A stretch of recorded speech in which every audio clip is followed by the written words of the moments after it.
my obsession is with the early BBC and how it began. And I'm well aware we may, and feel free to out yourselves or not, we may, well, I know we have, past and or present BBC staff, if you wish to announce yourselves at any time past. Would you like to tell us in what capacity? From 82 to 2016, in sport mainly, started in Scotland and then went to here, and then we merged, got a TV centre, and then I joined the regions, and so I went to Birmingham and Salford. Wonderful. Oh, there you are. So I did I was kind of everywhere, including Radio Cumbria, Radio Devon. I've been to them all. You've done a lot. You've done a lot. I think there's not one place I haven't been to, because if you're a regional guy, you've got to be in the regions. Of course, yeah, exactly. Yeah, you've got to go all over. And well, you can. Channel Islands. Oh, is that right? Okay. Yeah. Yes, they're there too. There too. Look at that. If you look at the windows, the clock, and then 3 floors down, and just the window just on the right-hand side of the front, that's where my desk Oh, lovely. was up to July when I retired. Congrats, well done for your service. Just down the road here we have Wogan House, which I used to do Pause for Thought there, and bits and pieces for Radio 2. Now that's all up there on the 7th floor of Broadcasting House. Only recently reopened again. We've got the entrance to Old Broadcasting House, which is my favourite, because you've got there, if you look at the PDF, you'd see you have the statue of the Sower, right by the old Art Deco lifts, which you can't quite see now, but it's all through there.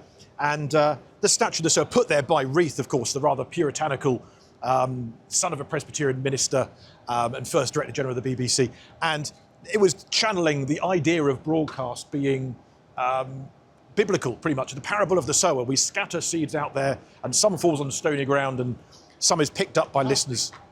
Casting, broadly casting, you know. For years it was an agricultural term before wireless broadcasting sort of took it over. So you have Old Broadcasting House, New Broadcasting House. Over the road here as well, this was the Langham Hotel, was a BBC premises for a couple of decades. A lot of training there, I believe, and the like. And even, oddly, behind us here, I'd like to think that this is sort of a hidden broadcasting centre before this was even built, because we'll look at it a little bit more maybe when we get to Chinatown. But there was in the 1890s a device called the electrophone, which was technically broadcasting in a way. It wasn't radio wireless wasn't in existence at the time, but it was a year before Marconi started with his first radio demonstrations in London. But the electrophone connected to your landline at home, and you could choose from a dozen different West End theatres, and you could choose what you wanted to listen to. Anything from 12 or even 15 or so West End theatres. But on a Sunday morning, they had 12 to 15 churches in London mic'd up. So Queen Victoria was a subscriber. Early adopter, exactly. You know, this is like the Netflix of its day, and she's there in Windsor Castle dialing in to church. And one of the churches you could choose to listen to was All Souls Langham Place. So before this was even a brick built in 1932, this was a generation before that, was sending its messages, sending its sermons and services technically broadcast via cable. And if we're not saying that cable's broadcasting, then, you know, I think, well, that's what it is today, isn't it, really? So, so I like to think this did it before this did it. But what else can we say about this place? I mean, well, I'll be brief because we need to move on, I'm sure. But if we can't loiter here, where can we loiter?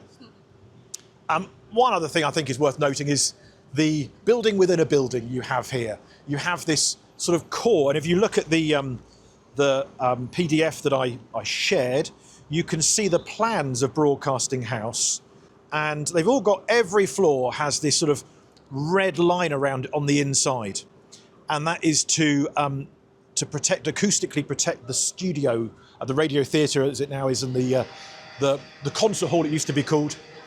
And it just means that the sounds don't get in.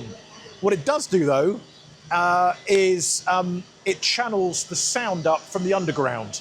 So still to this day, I had very kindly, the head of news gave me a little tour here a couple of months ago. And he said, yeah, if you go down in the basement where they do the BBC News studios, you can still occasionally hear a rumble of, is it the Bakerloo? I'm not entirely sure. The other oddity he showed me was when you've got all that screen behind of the newsroom journalists all moving around, it's just a video. It's not a live window on the newsroom. It's all pre-filmed so that, you know, no one can come up and swear at the screen and things like that. So that's inside there. The Queen came up. Apart from the Queen, that's true. That was the old one when she came, and it always looked like they weren't expecting her, and suddenly the Queen approaches from behind like a horror movie.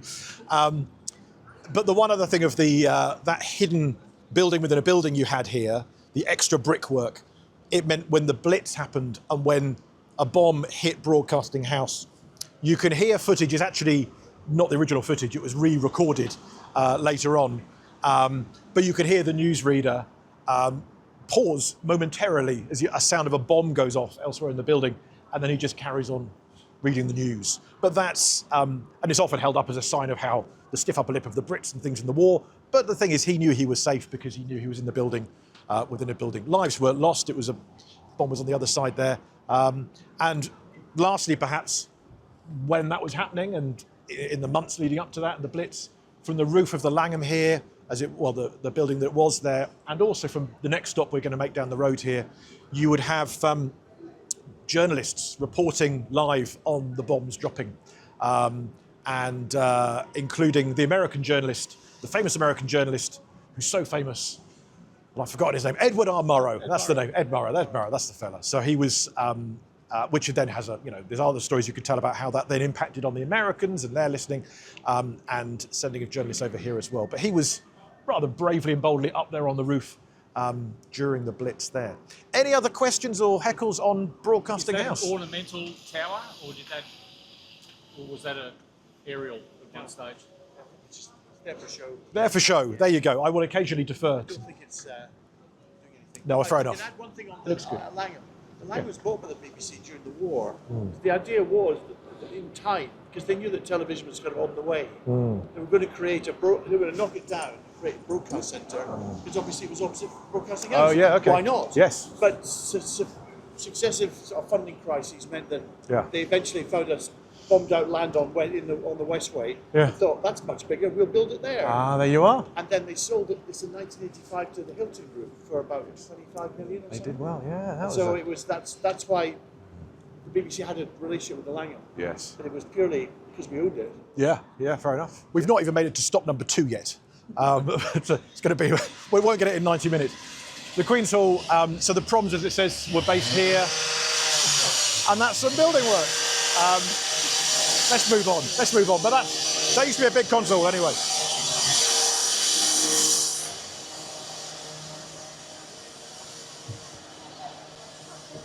So this is stop number 2/3, depending on how you're counting, and it's the home of the overseas service. The Eastern service was based here, and George Orwell was based here. So sometimes you see it written that Room 101 was. It's often been said, because Orwell didn't enjoy his time, particularly at the BBC, and in fairness, it was wartime, and it can't be that enjoyable. He was based here, though. So Room 101, if anywhere, I think was probably based on here. And if you were to look at the PDF I shared earlier, you get, it's quite difficult to find pictures of what this building was like, but there's one there anyway of what the studio used to look like back in the day. These are just pictures of Room 101 and Big Brother, which is 2 shows that we wouldn't have without George Orwell. Now, one of the reasons I particularly come here, not only do we have a plaque, which is nice to show that between 42 and 57, the BBC was based here for the overseas service, although Orwell says that, as far as he could see, they were just churning out hours of programming that actually no one listened to. But that was his perspective. But what's nice as well is you might notice these are called the Orwell Studios. They're not studios, they're apartments, they're studio apartments, but there is obviously heritage in that these were once studios. And the fact they've actually named it Orwell is rather nice. So you have the Orwell statue up the road. Often people say Broadcasting House, a room there is where Orwell would have based the Room 101 thing on, the worst things in the world. But I think, if anywhere, it was here.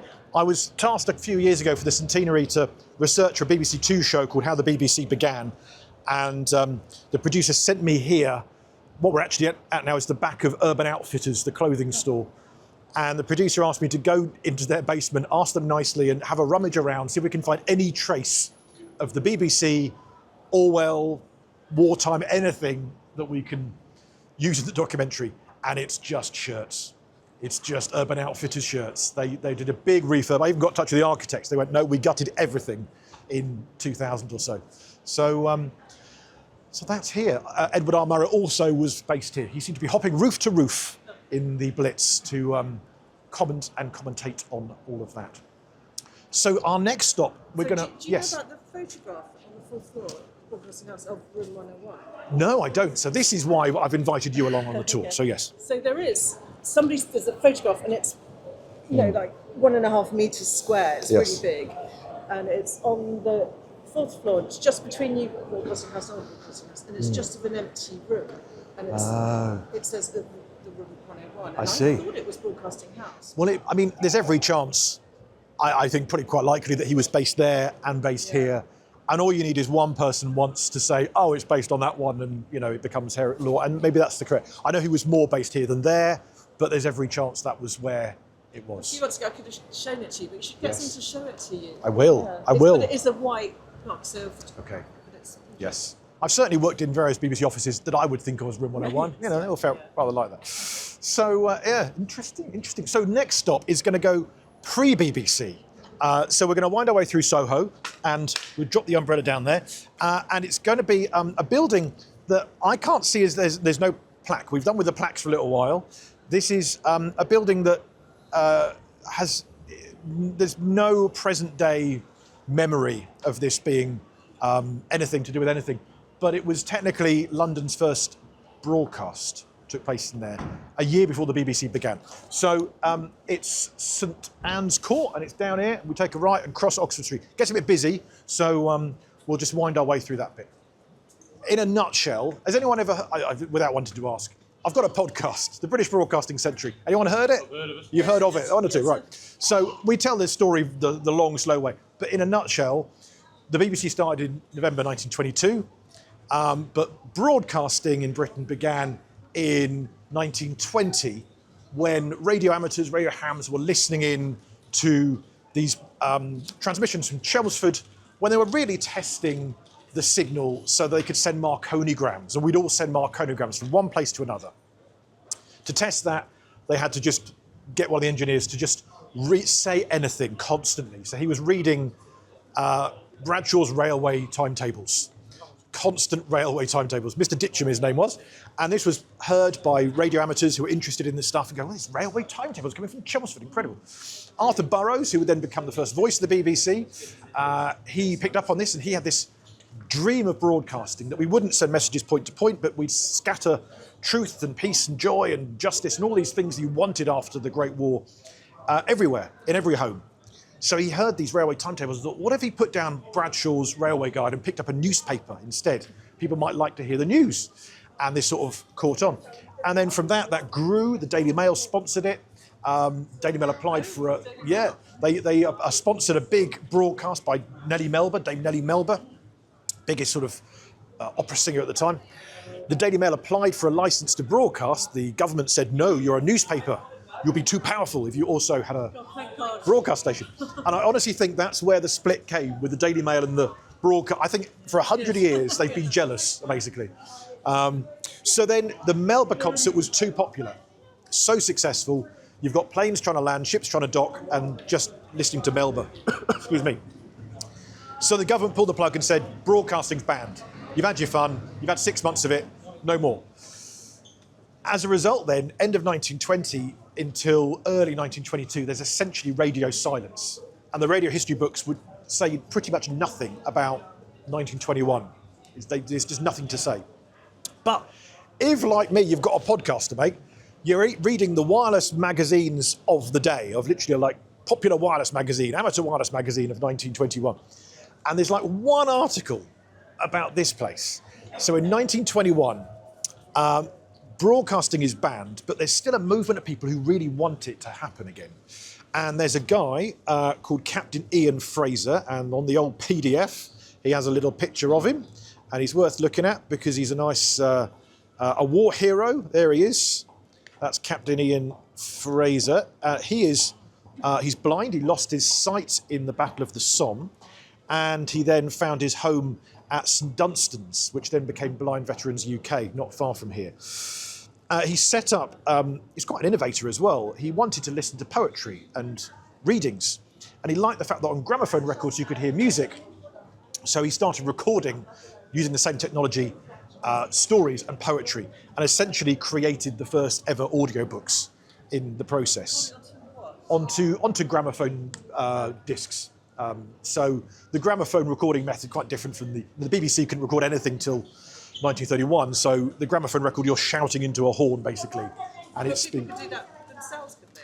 Well, it was complex, so the quality was terrible. So it was HMV Gramophone Company. There was one or two others, Parlophone, I think were doing it then as well. So the quality was terrible. You needed to be quite technical to do it, but he was in touch with them and saying, look, you should do this and I'll work with you to do it. So it wasn't an easy thing to do on his own. But in 1921, then, he loved this idea of radio and broadcasting, but it'd been banned. So to raise money for St Dunstan's and to raise awareness of broadcasting as an idea, he gained a license from the government to do one broadcast using the comedy troupe, the Co-optimists, which one of the better known names today probably would be Stanley Holloway, who played Eliza Doolittle's dad in My Fair Lady. So he was one of those here in the Co-optimists. They were performing at the theatre just literally on the corner there. And this was a Marconi building. They used to make various instruments and apparatus here. So they had a license anyway to experiment. So the Co-optimists were here. Now, would you technically call it broadcasting? I don't know, because it was point to point. It was from here to a certain set place. Anyone else could listen. If you're on the right frequency and you're 100 miles around, you could hear it. But it was deliberately aimed at an audience who were at a place we'll end up here in about 45 minutes' time, if we're lucky. And that was down near the Strand. And it was a temporary YMCA building set up in the war. And for 3 shillings, you got 3 minutes of headphones over there. And it was like, if you've ever been to HMV, you know, the shop, 20 years ago, whatever, you'd have headphones, you could listen to a bit of the song. And that's where you could do that. You pay money, you listen to one sketch, one song from the Co-optimists, and you get an idea of what broadcasting was. So that would raise money for St Dunstan's and raise awareness of, oh, broadcasting is a good thing. And it started here. So that's 1921. No plaque. But it's only, I found it in one book. In one magazine and in one book mentions it. Well, I've heard of the Co-optimists, so it must have come up in my research somewhere as well. So. I mean, they were a huge band. I think they were. I know. With broadcasting. So. Yeah, they did, and they did early broadcasts. They did early broadcasts on the BBC as well when the BBC began. They did one of the BBC's first outside broadcasts from Harrods. They had a Harrods listening hall there, so you could listen to radio and things like that. So the Co-optimists are part of that, and sell radios, you know. So yeah, they were a big band, and they were sort of seen as the big post-war concert party. Yeah, so they were doing their thing here. Shall we move on? Yep. Next stop is going to be one of the many birthplaces of television. John Logie Baird's workshop. We won't stop for long there because it's a narrow bit of pavement, and it's what is now Bar Italia, and they do have a plaque. You can see the blue plaque just above it, John Logie Baird there. If you zoom in there, that's where that is there. So you've got Mozart there, John Logie Baird's workshop, top floor there. Ronnie Scott's behind us. The World Service, being broadcast to the world. It was, soft power, all that sort of thing. A shame, obviously, it had to go. I know people who were very fond of it. And again, on the old PDF, there are some pictures, some lovely old Art Deco-y type pictures of how it used to look. Let's see what we have here. There's a little bit of the old lift and the old studio there. But Amanda asked the question about when it was built. And one nice little thing I saw was that when I mentioned John Reith and I mentioned Arthur Burrows, first director of programmes, first voice in the BBC, and his underling was Cecil Lewis, deputy director of programmes. And the weekend after they got the job to work as the first 4 BBC employees, they needed premises, so they met here, they met on the corner, because it says in Reith's diary that in construction was Bush House. Irving T. Bush was building this place.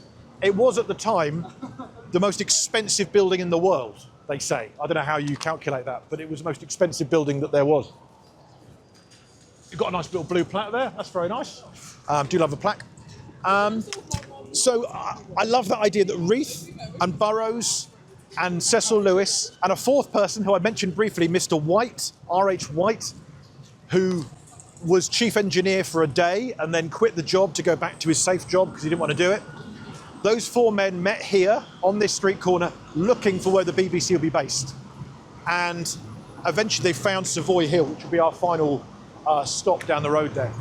But they knew they couldn't move in straight away. So that's why they went to a one-room base in Magnet House, which is just up the road there now, called Space House. And Burroughs and Lewis used to work there by day, doing the programme planning. And then they would run on, they said in Cecil Lewis's book, they had a diet of beer and meringues, was basically what got them through. And they would leave their desk job, planning the show, run down here, get to Marconi House, and be on the air for Children's Hour at 5:30. And then Burroughs would stop being Uncle Arthur and turn into Arthur Burroughs to read the news. So director of programmes to children's presenter to newsreader, all within about 45 minutes, and your dinner. What happy days.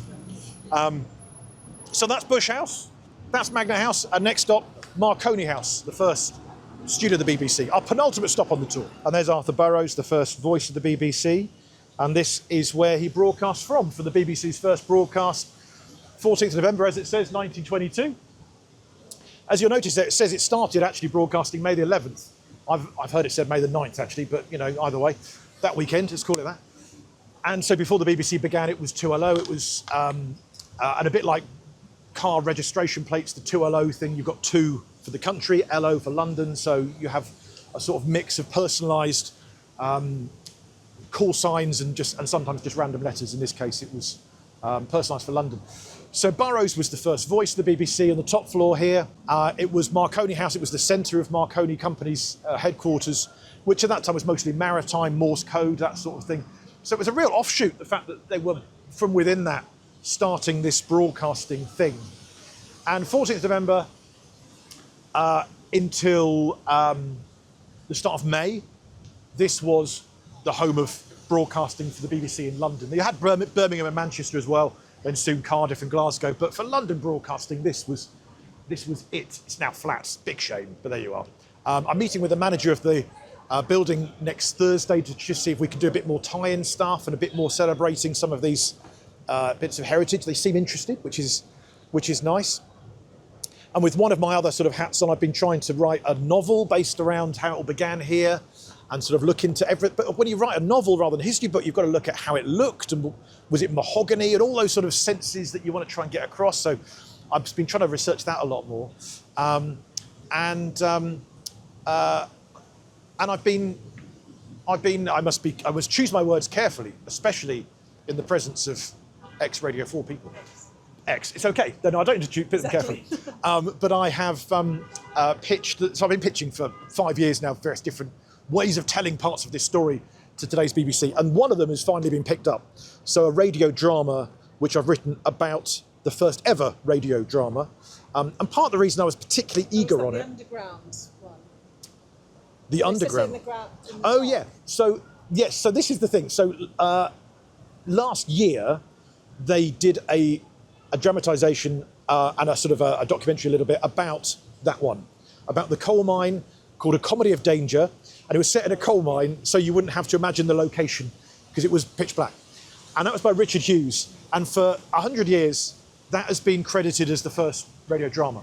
But in Arthur Burroughs' book, that first voice of the BBC, in his book, Story of Broadcasting, 1924, he says the first wireless play was The Truth About Father Christmas, Christmas Eve 1922, so 13 months before Richard Hughes' Comedy of Danger, by Phyllis Twigg, and it was broadcast from Marconi House. So I lost about 6 months of my life 18 months ago. Who was Phyllis Twigg? Because she didn't seem to write anything else. I couldn't work out what happened to her. And long story, slightly less long, I found some evidence that she'd, from a newspaper article in New Zealand, apologies for a second there, I went over the water. It's the same. It was New Zealand. Yeah, I'm sure they agree. And I only found it at the end because I was searching for Phyllis Twigg, Phyllis M. Twigg, PM Twigg. Then I realised, of course, back then a lot of women, maybe even now, went by the husband's initials. So I had to look for Mrs. G.W. Twigg when you found out the initials. And then found that she had a pen name Phyllis Twigg was also known as Moira Main. Under her pen name, she wrote more things, and she became the world's first TV chef as well in 1936 from Alexandra Palace. She's the only person I can find to have started a genre in radio and television. It's a radio drama, TV cookery. She's the only person I can find to broadcast from Marconi House, Savoy Hill, Broadcasting House and Alexandra Palace. I can't see anyone else who did that. I got in touch with her family. They knew that Grandma wrote about cookery and wrote some stories. They didn't know she was the first to do either. So I'm now working on a biography with Phyllis's great-granddaughter. And then by looking for the pen name, we found in the British Library a short story adaptation of that first play. So the script was lost, it was never recorded. So for years we've not known what was in that first ever radio drama, but under the pen name now we do know what was in it. So now we're sort of retroactively adapting it back into a radio drama again.